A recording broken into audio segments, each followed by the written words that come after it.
Olá, queridos alunos, sejam todos muito bem-vindos para mais uma aula, que hoje nossa aula de revisão, vamos conhecer aqui. E eu sou a professora Risonilde, e é sempre bom estar com vocês para mais uma aula.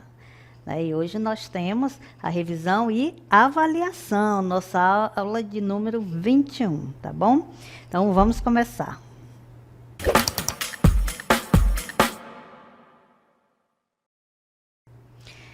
Então, neste momento, nós iremos revisar o assunto arcadismo em Portugal.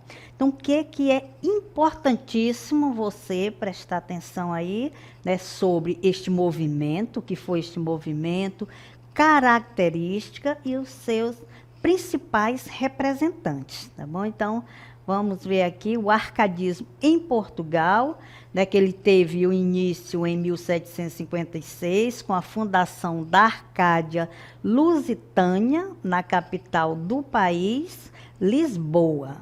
Nessa fundação da Arcádia, jovens que estudavam, e ali debatiam questões relativas ao movimento, que já ia dar início ao arcadismo, falava sobre o iluminismo.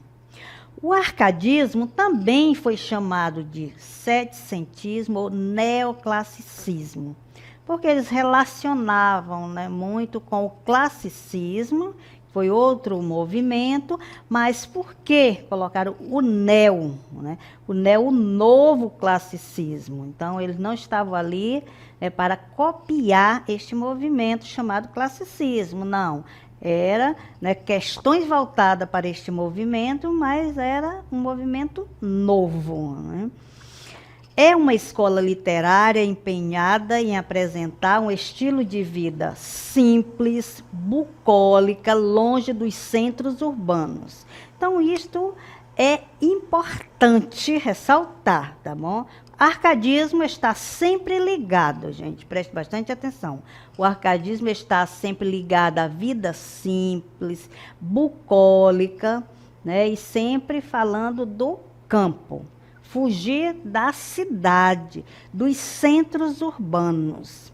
Então, desse modo, ele propõe buscar o equilíbrio, e retorno aos clássicos, sendo os principais conceitos. Então, o que foi que ele foi buscar dos clássicos? Eles copiaram as expressões em latim, porque tinha tudo a ver com o modo de vida que eles queriam, que é o fugere urbem, que é fuga da cidade.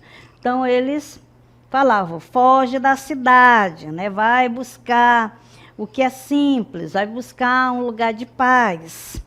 Locus amoenos, lugar ameno, Então, quando eu falo em lugar ameno, estou sempre falando de lugar tranquilo, lugar calmo, lugar simples. Áurea meodícritas, equilíbrio de ouro. O equilíbrio é fundamental, não podemos exagerar, que aí eles sempre estão falando lá do movimento literário chamado barroco. Eles gostavam do exagero, e aqui não, olha, vamos em busca do equilíbrio. Inutilia truncate, cortar o inútil, vamos valorizar o que é útil para a nossa vida, não vamos desperdiçar nosso tempo, nossa energia com coisa inútil. E carpe diem, aproveite o momento.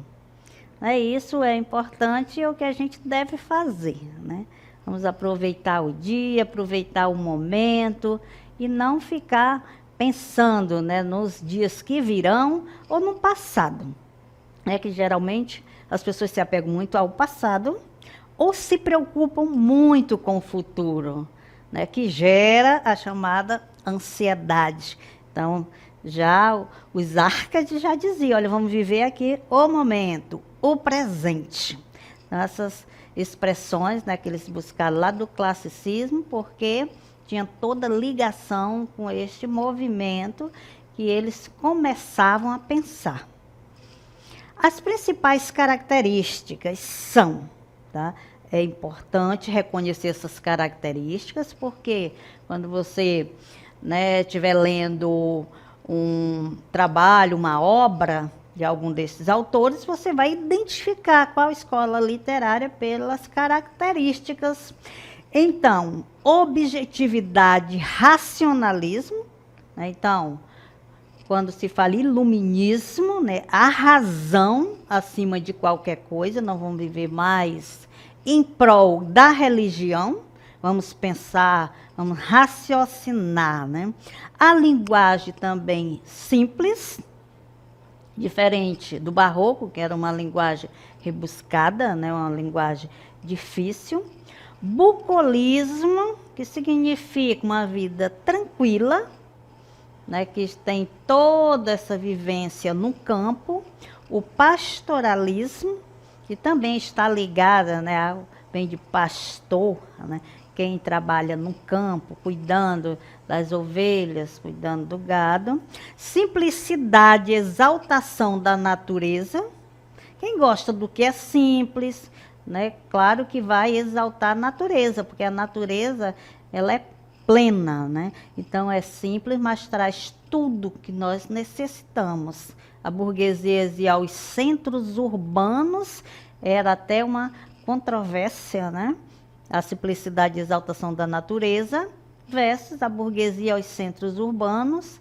Uso de pseudônimos, vocês lembram, né? Que eles usavam um nome, a gente fala falso entre aspas, né? Porque eles queriam garantir que o pseudônimo, aquele nome que eles utilizavam, né, garantisse mesmo a realidade. É porque eles eram pessoas, né, ricas, a maioria deles, saíam para estudar fora, então não tinha nada a ver, né, a vivência deles com o campo. Então fugia um pouco, né, da realidade, as pessoas não iriam acreditar, né, não apresentava veracidade. Então, com esse uso dos pseudônimos, que eles incluíam no eu lírico, aí sim, manifestava mais a verdade. E os principais autores do arcadismo português foram Manuel Maria Barbosa do Bocage, o Bocage, né? Falar em Bocage está falando do arcadismo, que ele é um dos maiores representantes desse momento. Então, eles têm algumas obras como Morte de Dona Inês de Castro, Elegia, Idílios Marítimos, Antônio Diniz da Cruz e Silva, que tem a obra também Sope, Odes Pidáricas, a Degolação do Batista. Então, aqui é só para vocês reconhecerem algumas das obras, mas quem é o principal representante, o mais falado. Nesses dois são os principais, mas o mais falado, gravem isso, quem é? Manuel Maria de Bocage, tá? Ainda tem também o Pedro Antônio Corrêa Garção, que tem obras poéticas, teatro novo e assembleia ou partida. Mas quem é, gente, olha, tem um nome aí que se falar em arcadismo português, né, fala-se do Bocage, tá? Lembrem-se disso. Então, vamos ler uma obra aqui dele, que se chama Olha, Marília, as flautas dos pastores. Olha, Marília, as flautas dos pastores, que bem que soam como estão cadentes. Olha o Tejo a sorrir-se.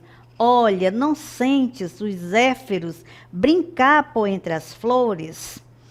Então, neste momento, né, ele está falando do cenário ali, né, que serve para ele vigorar seus sentimentos.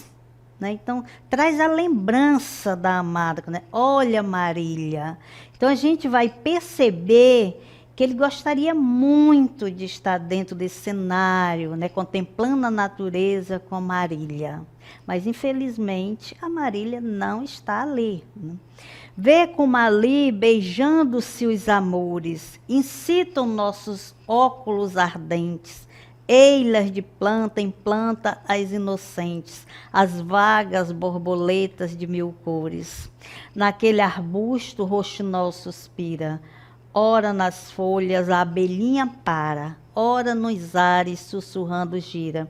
Né? A gente vê a sensibilidade, né, desse eu lírico, observar, né, até as abelhinhas ali nas flores, os pássaros.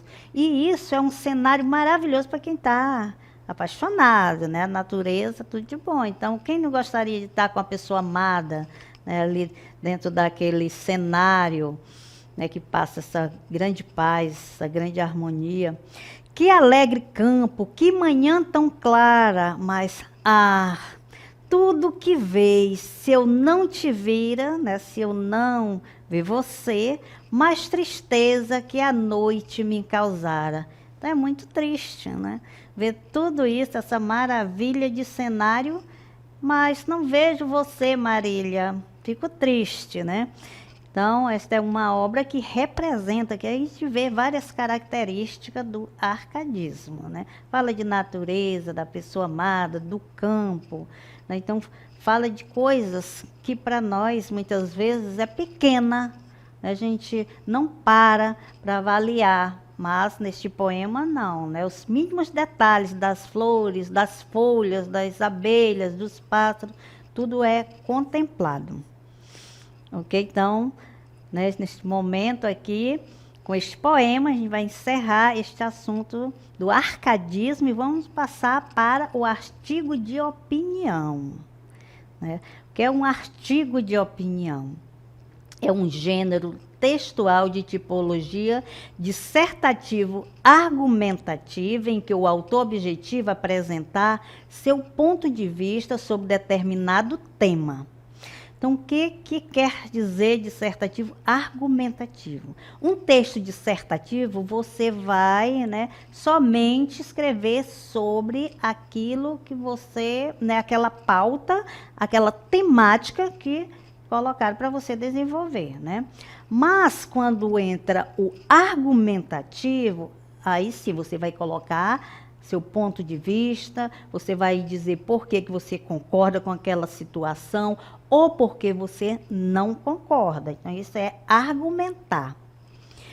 Por seu caráter argumentativo, mais do que informar, esse gênero tem como propósito persuadir e convencer o leitor a aderir ou concordar com determinada tese, que é a temática, aquilo que você está defendendo, ideia ou opinião. Então, você tem determinada temática, né? Por exemplo, a pena de morte no Brasil. Você concorda? Se você concordar, aí você vai, né, argumentar e vai dizer por que você concorda. Tá? E as características desse texto. Todo gênero textual tem suas características. Também o artigo de opinião não vai ficar, né, sem suas características. Quais são elas? Utilização de argumentos e estratégias de persuasão. Terá de usar, porque ele tem a necessidade de convencer o leitor a aceitar seu texto, a acreditar no que ele está argumentando. Textos escritos em primeira pessoa do singular ou plural, assinado pelo autor ou autores. É uma das características do artigo de opinião. Pelo autor, quando ele escreve sozinho, mas muitas vezes um artigo ele é escrito por mais de uma pessoa. Então, vai ser escrito em terceira pessoa, nós. Porque nós estamos pensando dessa forma, da mesma forma. Quando é em primeira pessoa, só eu fiz, né? Só eu escrevi o artigo, vou dizer eu. Né, primeira pessoa. Tem como suporte os meios de comunicação em geral. Né? Então, pode ser numa revista, pode ser nas redes sociais, pode ser no site, tem vários tipos de suporte, é onde o texto se apresenta. A linguagem tem que ser uma linguagem clara e objetiva. Você não pode deixar, né, dentro desse texto, uma imagem de que não seja compreendida aquilo que está sendo dita, né?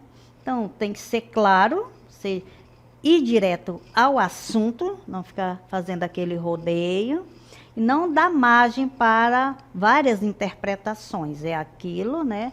E não pode tender para que uma pessoa entenda de um jeito e a outra de outro, né? Temas atuais e polêmicos. Não é interessante um tema, né, já ultrapassado, você escrever um artigo, ou um tema que não seja polêmico, porque todo mundo vai concordar. A água, né, é boa para a saúde. A água é boa para a saúde. Alguém discorda disso, gente? Então, não há o que eu argumentar, né? Porque todo mundo acredita nisso, né? Mas, como eu disse, né, aquele tema, a pena de morte, é claro que tem alguns que aceitam, outros não aceitam, aí vira uma polêmica. Esse tipo de tema é ideal para artigo de opinião. Também, como todos os textos, né, tem uma estrutura, como ele é organizado. Então, a estrutura do artigo de opinião é dividida em 3 partes essenciais, que é a introdução, desenvolvimento e conclusão. É assim como qualquer redação, né? Você tem que ter início, meio e fim. A introdução, que é que ela traz? Ela contextualiza o leitor, apresenta o tema e o posicionamento do autor por meio de uma tese. Possui 1 ou 2 parágrafos. Então, nessa introdução, quando diz que ele contextualiza o leitor, ele já vai, né, dizer para o leitor o que é que vai ser desenvolvido. Ele já vai ter uma clareza, o leitor, né, do que ele vai encontrar dentro do texto, do que ele vai ler. Porque ele vai fazer um pequeno resumo já do que vai ser defendido. Ele vai apresentar tudo isso, a tese, né? Às vezes o objetivo para o leitor. E também pequenos, pode ser um parágrafo ou 2, né? Desenvolvimento, quando chega aí sim, no desenvolvimento é o corpo do texto, ele vai ser bem maior, porque ele vai apresentar os argumentos que justifique, comprove ou negue a tese. Que eu não devo só confirmar. Se eu achar que devo negar aquela tese, aquela temática, eu vou negar, mas também eu devo dizer por quê, né? Eu vou apresentar minha justificativa. Eu vou trazer, né, pessoas que já fizeram uma pesquisa e já comprovaram cientificamente que aquilo está certo, né? Eu posso trazer trechos de livros, né, de pessoas renomadas que já também trabalharam sobre a temática. Possui 2 ou 3 parágrafos, um para cada argumento defendido. Não vamos misturar as coisas, né? A gente tem um argumento, vai defender cada um. Aí a gente tem a conclusão, né? A conclusão vamos fechar, né? Tudo o que nós desenvolvemos. Então a gente retoma as ideias trabalhadas, apresenta um comentário mais pessoal, uma proposta de solução. Então, a gente retoma, né, aquilo que se trabalhou, mas de uma forma bem mais resumidinha.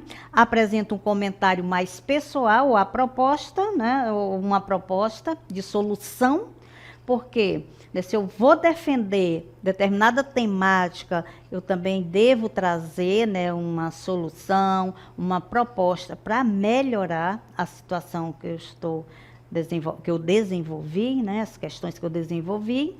Possui 1 ou 2 parágrafos, geralmente. Eu tenho a introdução, que é menorzinha, o corpo é bem maior e o final também é menor, né? Igual à introdução, 1 ou 2 parágrafos para você fechar com chave de ouro o seu texto, ou quando você estiver lendo, você vai perceber, né, que essa conclusão é bem menor. Então, essa foi nossa revisão, espero que vocês tenham compreendido e até a próxima.